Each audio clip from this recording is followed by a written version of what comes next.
Professor, quando o senhor falou ali também, né, na sua outra resposta, né, o Brasil pode ser o próximo alvo da relação norte-americana, há uma coluna no jornal O Globo, deixa eu só pegar a data certinha, mas penso ser de ontem, do Guga Chakra, né, de ontem, e por título atrás, né, a gente falou dela há pouco até no outro bloco, a misteriosa relação Trump-Lula, né, dizendo que o Donald Trump nunca menciona o nome do Lula, e que de alguma maneira isso seria até um grau de proximidade, de que ambos têm boas relações com Vladimir Putin, de que não há nunca uma citação direta, um enfrentamento mais tenso, e que isso os aproximaria. Fato ou fake, como diz o outro, né? O que há de crível nesse tipo de correlação, que parece bem episódica aí, professor? Acho que o Guga Chakra, às vezes, ele tem espasmos de racionalidade, né? Mas às vezes ele volta a ser o Guga Chakra da Globo e tal, né? Então, fazer uma equiparação entre Lula e Putin para o Trump é muito desproposital, né? Porque os objetivos do Trump com o Putin têm relação direta com os objetivos estratégicos do Trump para com a China, tá? Não tem relação, não tem nada a ver, ao mesmo se aplica ao Brasil. O Trump pode não sinalizar para o Lula, não citar o Lula, né? Mas ele é uma figura que ele é o símbolo maior da extrema-direita brasileira, é o símbolo externo mais significativo da extrema-direita brasileira. Ele recebe o filho do Jair Bolsonaro em seu gabinete na Casa Branca. Né? Ele manda sinais para Bolsonaro o tempo inteiro. Né? A corrente política dele ela é afiliada à corrente política que sustenta Bolsonaro no Brasil. Então, o fato dele não citar o Lula pode ser, inclusive, uma forma de ignorar o Lula, e ao ignorar o Lula, ele manda uns sinais para o Bolsonaro do jeito dele. Né? Então, eu acho que não tem cabimento essa declaração do Guga Chakra, né?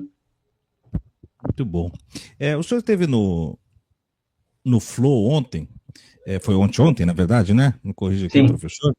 E um dos cortes que já viraliza é justamente, traz por manchete, o lugar do Brasil na guerra tarifária. Que lugar é esse, professor?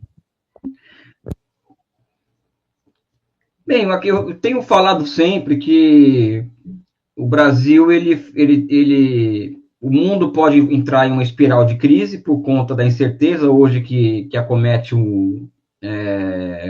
os mercados internacionais, o mercado internacional.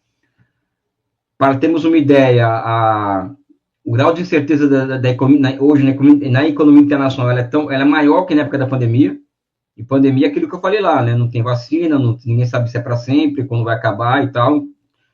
As cadeias globais de valor rompidas, enfim, tudo aquilo que nós vivemos aquele terror, né? E hoje o grau de certeza é maior que naquela época, tá?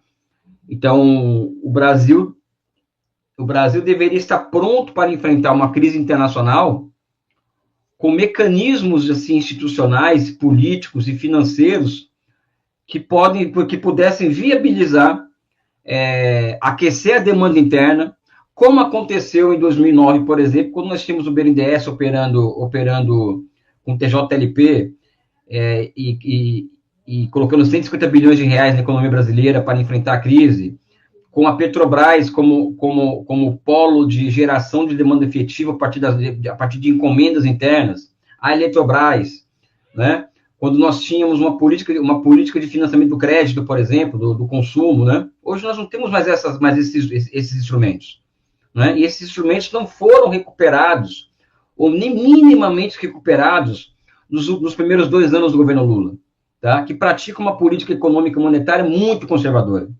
Então, o Brasil ele está, o nosso lugar hoje na guerra tarifária é um lugar de muito passivo e com pouca capacidade de ser ativo, ou seja, já imprimir no momento atual políticas que fizessem com que o país passasse por uma provável crise de forma incólume. É evidente que as reservas cambiais que nós temos nos ajudam muito e protege a política monetária brasileira. Mas nós não temos instrumentos suficientes para enfrentar a crise financeira, uma possível crise que vem aí, como nós tínhamos nos anos 2007, 2008 e 2009. Então, acho que o nosso lugar é discutir é discutir por que nós não temos mais os instrumentos que nós tínhamos em 2009. E esse que é o grande problema que eu vejo, né? Uhum. E daí fica, né, se a gente triangular essa relação, né, que descentraliza esse monopólio estadunidense, e ao mesmo tempo que o Brasil, que há algum tempo já vem, né, se amaziando com as relações econômicas com os chineses, podendo dilatar isso agora.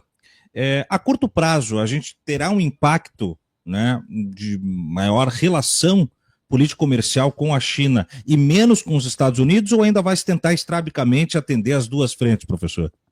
Parece que o Celso Amorim deu uma entrevista, acho que está no Globo hoje, colocando que a China traz mais segurança e mais ele falou. Foi ontem, né? Uhum. Traz mais segurança para o Brasil, a China é uma opção pragmática, porque a água bateu na...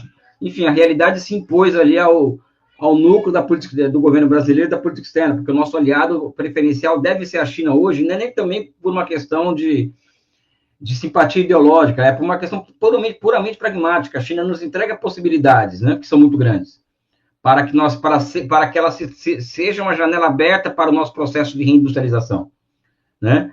Agora, não dá para pensar na China somente em termos de comércio, como Itamaraty pensa, por exemplo, porque o Brasil tem superávit comercial com a China, só que é um tipo de comércio colonial. Nós exportamos soja, petróleo, minério de ferro, importamos maquinário, bens com valor agregado, etc. Então, não é uma relação que nos interessa. Nós temos que ter uma relação com a China pautada pelo casamento de dois grandes projetos nacionais e por uma integração produtiva total com os chineses. Agora, isso não vai acontecer com acordos feitos, estudados em 3 meses, com maneirismos diplomáticos, como a busca da sinergia entre a iniciativa Citroën Rota e os programas como a Nova Indústria Brasil e o PAC, ou seja, não vai ser assim. Isso é o tipo, a relação de investimento com a China e possibilitar com que os chineses vejam no Brasil uma possibilidade de expansão da sua fronteira econômica e atendendo também os nossos interesses, passa necessariamente pela constituição de uma visão estratégica e sofisticada do Brasil em relação à China. Nós não temos isso hoje, né? Esse é o grande problema. Você não vai ter uma relação com um país como a China, que faz comércio há 3.600 anos, né? A partir de uma escolha pontual dada a atual conjuntura. Não, acho que nós tínhamos que ter, eu falo isso desde o começo do governo, até antes do governo, né?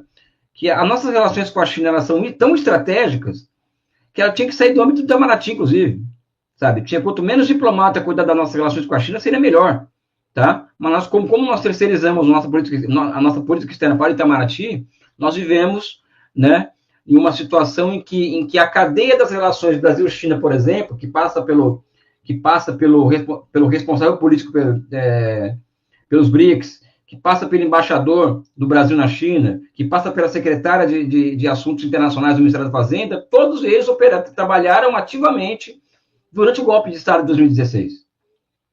Né? Todos eles. Mudou agora o responsável político dos BRICS, que é o embaixador Maurício Lírio. Melhor, evidentemente. Eu não sei até que ponto que vai melhorar, porque o Brasil está dando muito pouca bola para o encontro dos BRICS aqui no meio do ano. Uhum. Já não deu nenhuma bola no passado em Kazan e está dando muito menos bola agora, sendo que a sede é no Brasil.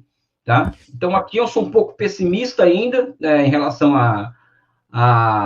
ao papel que a China pode cumprir ao Brasil, não por causa dos chineses e das minhas convicções, e sim do que eu vejo da falta de sofisticação estratégica que opera hoje no núcleo do governo brasileiro. Né?